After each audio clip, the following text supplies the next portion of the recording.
Coming up next on The Voice of Alabama Politics, a new foundation says jobs, jobs, jobs. Also, the V-Team takes a look at backdoor lobbying. And is Speaker Mike Hubbard finished? Dead man walking? Dead man walking. Or lame duck squawking? All this and much, much more coming up next on The V. The Voice of Alabama Politics, with your host, Bill Britt, and the V-Team with Claire Austin, Susan Britt, Jack Campbell, Baron Coleman, Charlana Spencer, and special reports with Jonathan Barbie. Now, the #1 political show in Alabama, The V.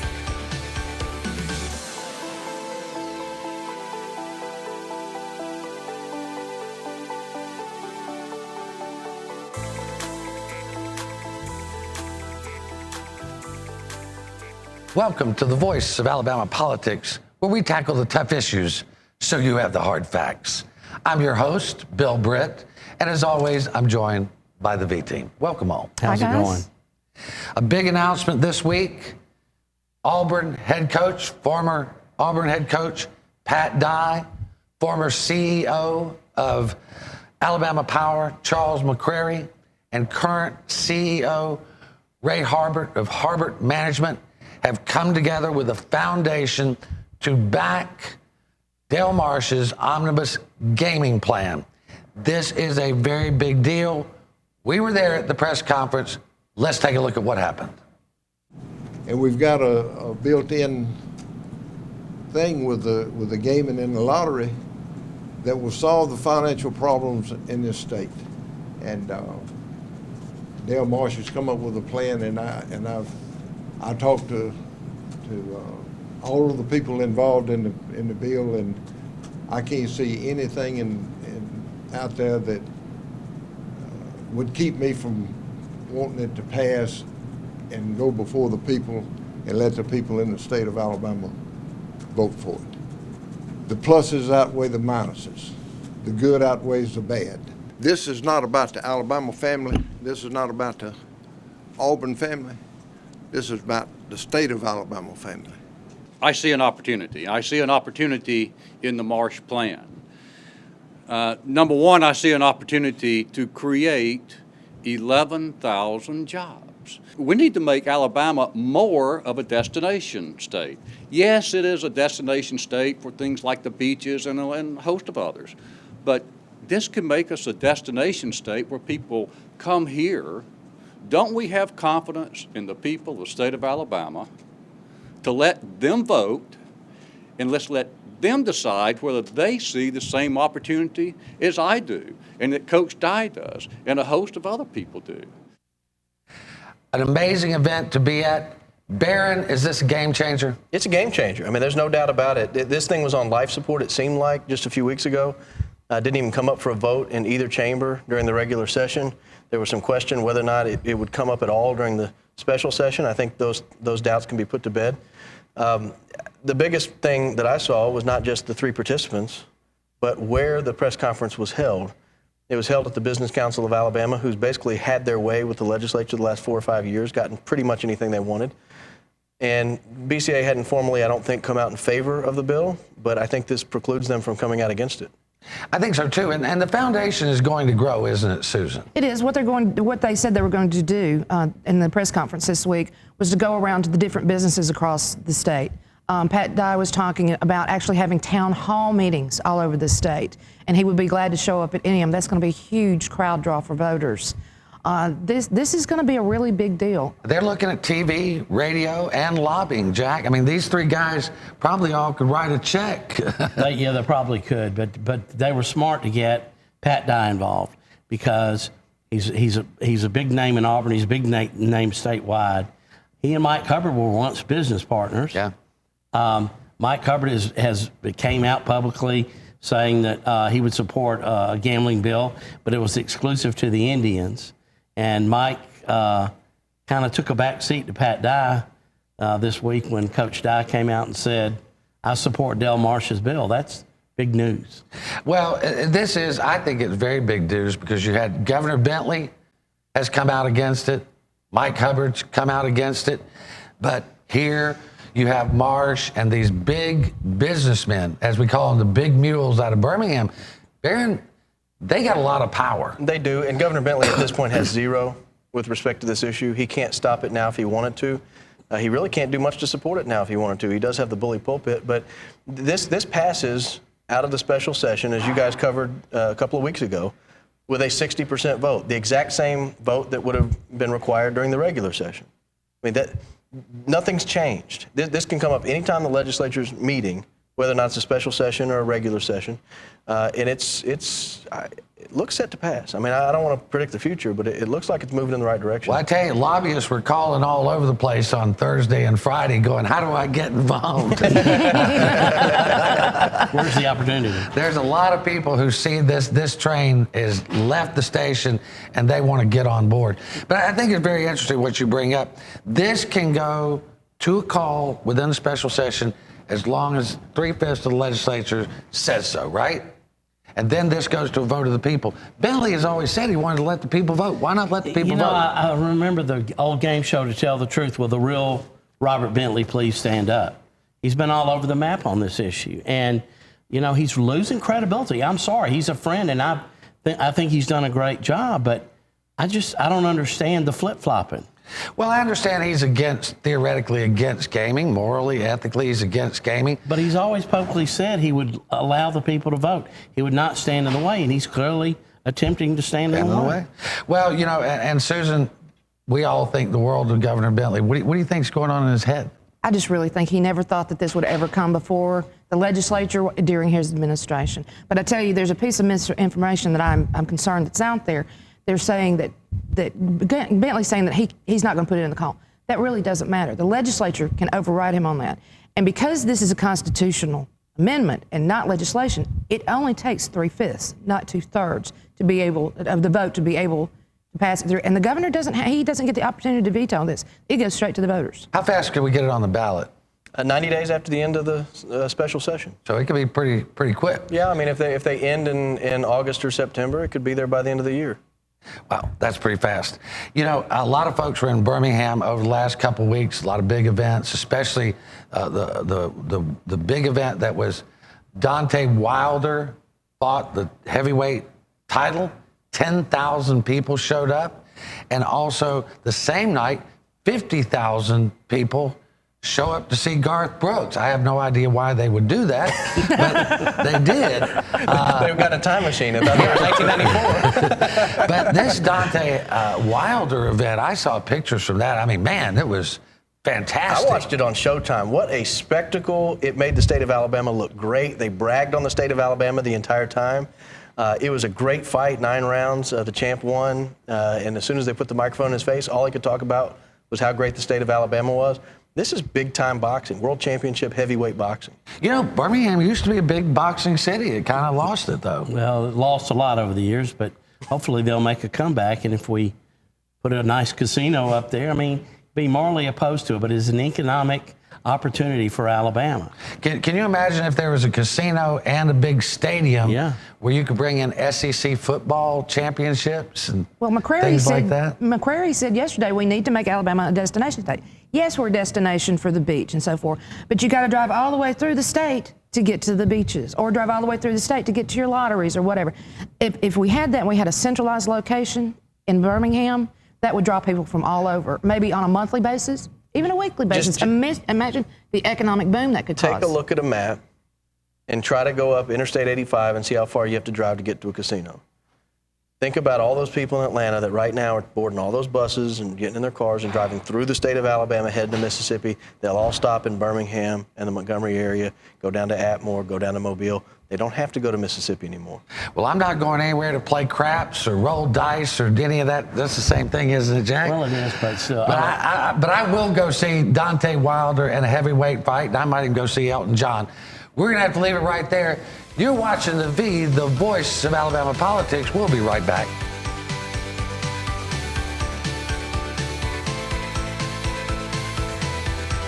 The V is sponsored by Spot On Strategies Group. Thank you, Dad. Thank you for waking up early and staying up late. Thanks for putting food on the table and teaching us the importance of hard work. Thanks for playing and laughing and chasing and splashing. Thanks for the games of catch and the piggyback rides. Thanks for helping us with our homework and encouraging us and cheering us on. Thanks for showing us when to take risks and how to be brave. Thanks for just being there. Thanks for showing us how to pray and give and grow in God. Thanks for teaching us how to be parents ourselves. It's not an easy job being a dad. Thanks for doing it. Happy Father's Day.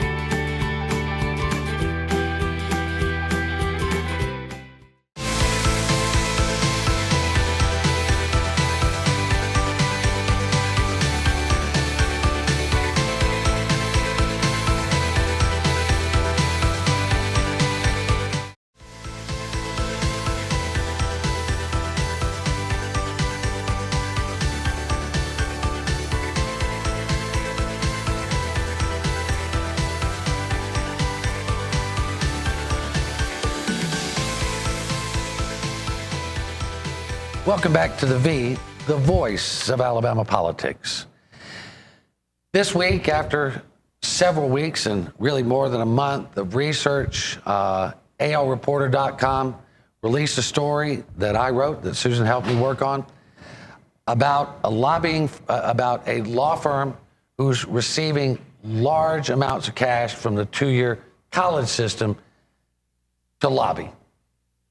Policy from the Board of Education has for decades forbidden the two-year college system or any system that's underneath the Board of Education from hiring contract lobbyists. What we found is that they're getting around this policy by hiring a law firm under a professional services contract. Susan, you did a lot of the detailed work. I did.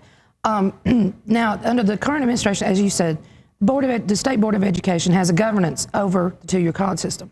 What apparently has happened here is the two-year college system hired Hand Arundel, who in turn, for legal services, who in turn hired lobbyists to get the two-year college system out from under the rules and regulations of the State Board of Education. And they did other lobbying as well. They did. They spent, between November 2014 and June 2015, it was $630,000 they spent on these lobbying efforts. Barron, by any stretch of the taxpayer's imagination, paying a law firm for 3 lobbyists to the tune of $630,000 so far is outrageous. It's outrageous. What we don't know is, was Hand Arundel providing some other services? We don't. We don't know that. And I think Hand Arundel may want to make that clear at some point. That'd be fine. Whether it was just a pass-through entity or whether they were actually providing some sort of legal services. There were some other concerns too, though. There was a woman there whose husband used to do some bond work, and he got tied up in a deal, and now his sister was over there, and now she's gone, and now the wife's in there. I mean, it's really convoluted and complicated.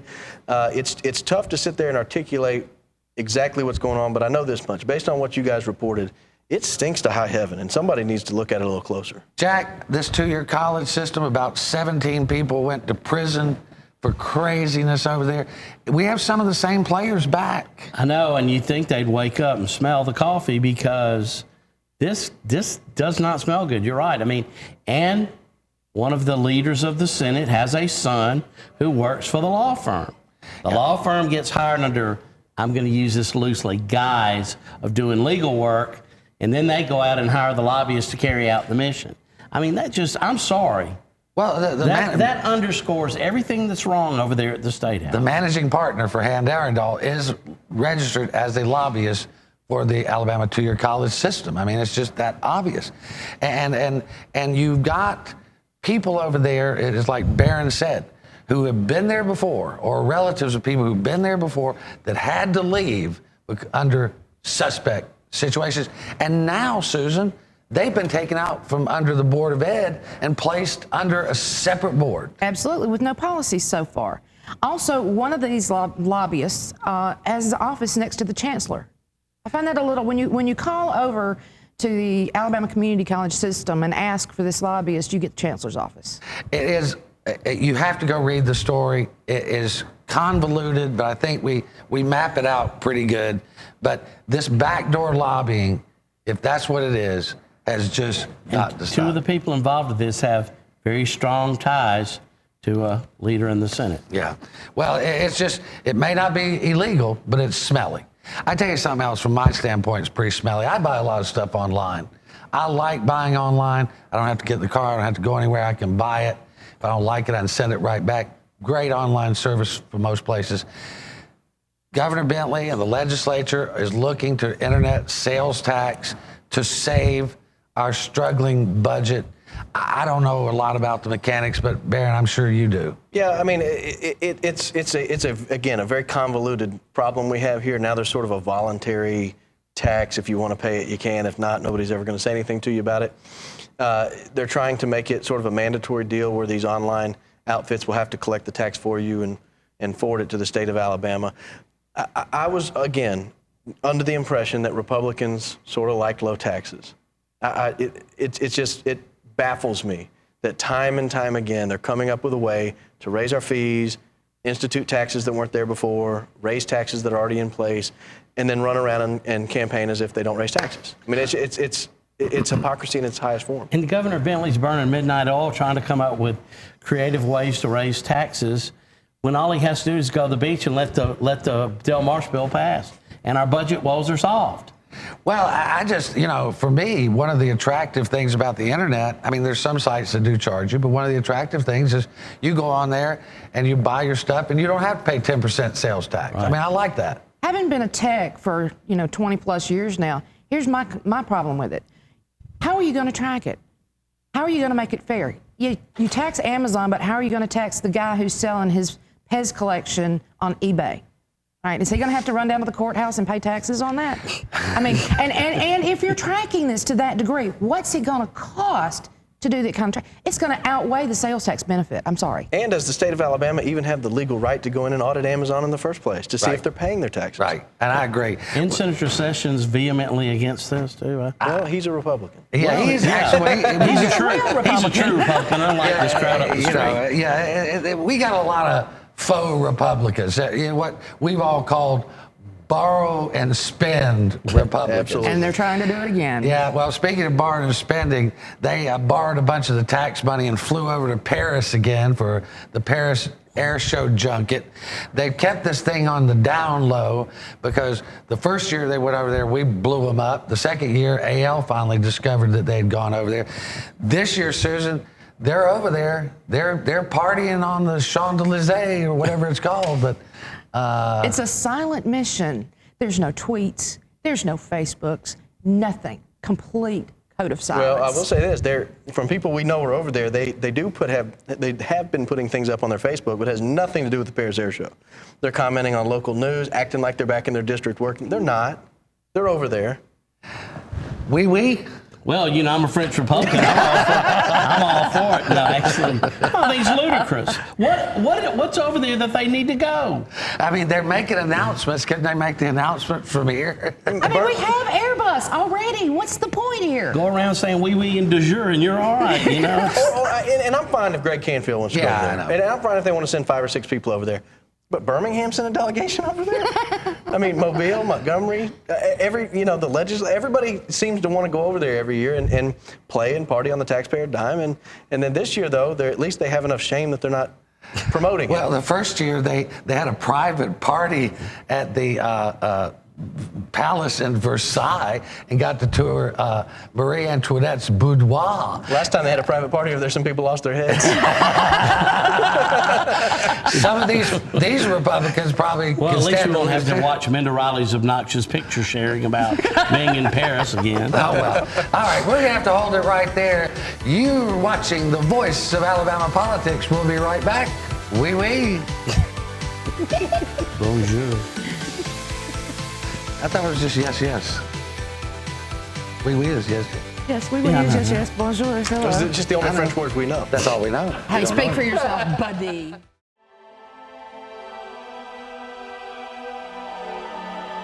Sadly, this happens too often in families with autistic children. First nightmare, their child wanders off, disappears, and is nowhere to be found. Where her body was found just a couple hours ago. An autistic boy wanders away from home and dies.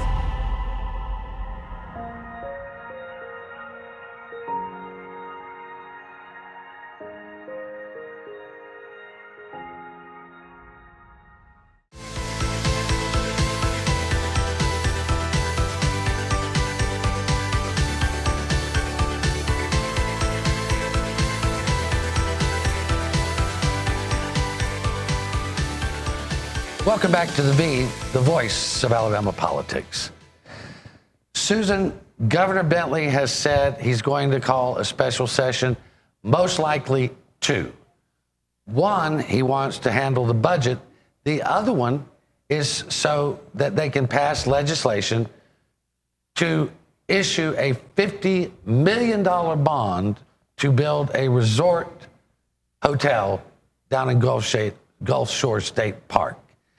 This is another example of borrow and spend Republicans. We are bleeding red ink.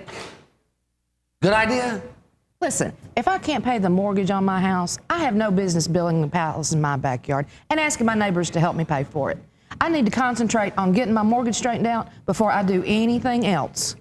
Jack, is this a smart fiscal thing to do in light of our current budget crisis? I don't think you can put anything, the word smart, in front of any fiscal policy that these guys are considering. I think what Susan, the point she made, is excellent. Thank you, Jack. Why do we have to build this place, Barron? Why is it so important? The legislature's been hitting on two things all year, it seems like. We need to get the state of Alabama out of the retail liquor business. The state of Alabama shouldn't be competing with private enterprise. That's point one. Mm-hmm. Point two is Alabama needs to run like a household. We're out of money. We need to tighten up. Okay, those are the two things they keep saying. So what are they wanting to do? They're wanting to borrow money to go into the retail, hotel, and restaurant business. I mean, it is so hypocritical. If they pass this thing, it negates everything they've said for the entire session up to this point. Well, you know, and I can't help but think about the fact that we're going to take the most beautiful stretch of beach, perhaps, in the United States, and we're going to put a resort and hotel on it, and people are going to fly right by it to go to the Mississippi casinos. That's true. I mean, you know, I liked it better when that was a destination for middle-class families. They could go down there and stay at a reasonable rate. The lodge was incredibly affordable. Yeah. They want to put a 5-star resort and convention center there. I mean, that's going to be out of reach for all but the top 2% of Alabama. Absolutely. Right, and they'll have nothing to do but look at the beautiful sands. And they'll come in and stay there from Florida after they bought some lottery tickets. Yeah, right. Well, it's just an odd thing that the governor's thinking about making a special call to borrow $50 million when we're in trouble already. Well, do you remember how desperate it was in the State House when they passed the bill that allowed this to start with? And now it's back again. We're in $280 million in debt in the general fund, and we're talking about passing a bond issue. What's here? What is it here that Bentley is so desperate to get to? See, I always figured that whole Gulf Shores deal was a way that Bob Riley could get a casino down there. Because, when they passed the bill, there was an amendment on there that said no casino could be placed there at Gulf Shores. Well, they took that off. Mm-hmm. And when I asked why they took it off, they said, well, we already have a law against gaming. They only put that on there. The good senator from Arab, Alabama, Clay Schofield, didn't want gaming down there, and that was the way to get his vote. He was sort of the vote that turned it in committee. They knew they were going to pull that out all along. It got pulled out. Yeah. I've always wondered if this wasn't a backdoor deal for somebody to set up a casino. And again, if you're going to put a casino everywhere in Alabama and strip malls and all that stuff, then it's a terrible, terrible idea. Barron made a great point, too, about all these proponents of privatizing the alcohol beverage situation in Alabama. I wonder if they're philosophically consistent when it comes to building. And you have to ask the question, who's going to build it? Yeah, well, who's that's always a question. My understanding is that's already been decided. Yeah, I think a lot of this has been decided. Well, this is the same old politics that we were told that they were going to get rid of. And one of the biggest problems is Mike Hubbard still sits in the speaker's chair and holds the gavel. He tried to show what a big shot he was. after the Senate, Siney died, he brought everybody back, and they made la about what a big deal it was. Well, only 70 of them even bothered to show up, and they acted like that was a big deal. But Mike Hubbard is trying to do everything to hang on to his power, and Barron, I hear there is a coalition forming that might take him out. I am too, and I'm hearing it's over this casino gambling bill. The idea among a lot of the House members, they'll tell you off the record, they won't let you use their names, but is if this passes the Senate and comes down to the House and Mike Hubbard thinks he's going to let it die in the basket, there's going to be a push to reorganize. They want this thing out. Susan, how do we beat this to death, I know, but how do we trust anything that comes out of the legislature as long as Mike Hubbard's sitting there? I really don't know, because he's convicted of 23 felony counts. Indicted. And I'm sorry, indicted, not convicted, Yeah. of 23 felony counts. I mean, that show him using his office for personal gain. How do we know that anything he signs isn't also going to contain more personal gain? Because the 23 words in the Medicaid budget was done after the grand jury was called.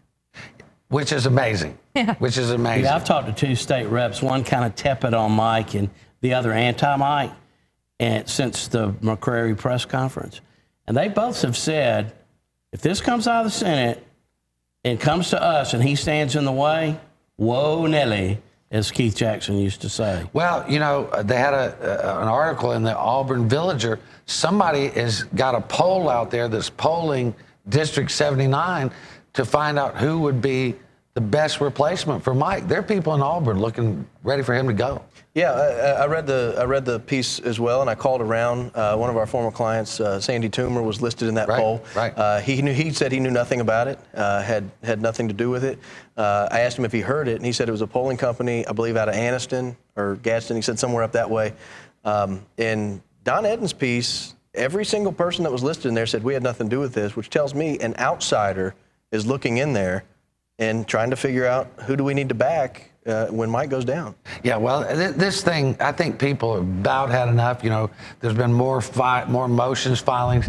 They're not going anywhere, are they, Susan? They're the same old filings. Judge Walker has already ruled on these. This, you know, the misuse of prosecutorial misconduct, that Van Davis doesn't have the right to be the AG. It's the same old song. And Judge Walker told Mark White in court the last time they were there with Hubbard, I've already ruled on this once. You think I'm really going to change my opinion now? I think Mike Hubbard's on his way out, hopefully sooner than later. I'm not a prognosticator, but I believe truly that the two biggest losers are going to be, in the end, Governor Bentley and Mike Hubbard. Well, that's going to have to be the last word. You've been watching The V, the voice of Alabama politics. You can catch fresh stories every day at alreporter.com. Catch us on YouTube and every Sunday on your local station throughout the state. Thank you for watching.